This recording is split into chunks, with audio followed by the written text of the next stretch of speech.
Yeah, I've been pontificating in Greek about artificial intelligence, but in English I'm going to talk about mucking about with the idea. I'm rewriting the first chapter in my book, first proper chapter after the introduction, and it's about this way of seeing projects as value streams, as production lines. And the point that I make in the chapter is, with every new product, you have to rebuild the production line, you have to build your own value stream. But the other thing that I realised then is that when you start to do that and you start to encounter problems putting together the values that you think will make this product, then you have to rebuild the idea.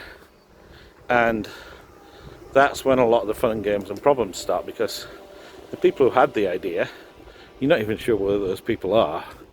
Why this idea got funded, that might be a mystery as well. You don't know whose toes you're stepping on when you start to say, yeah, well, there's this problem, not with the implementation, but with the idea. We need to change the idea.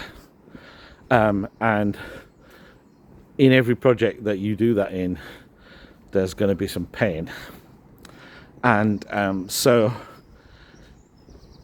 yeah, I was talking about the desert, I think, a couple of days ago, and that's another way of explaining it, is that when you do projects, you end up in this desert where you've run out of train going past. There's always a train going past when I'm making these videos.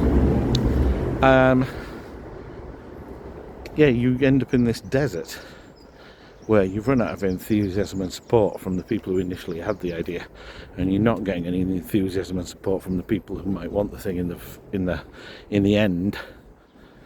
So, and that's where you live as a project manager. It's brutal and miserable, but that's where you have to spend most of your time, trying to persuade the people who had the idea to give you a little bit of support and to change the idea, and then trying to connect to some people who might actually want what you're doing.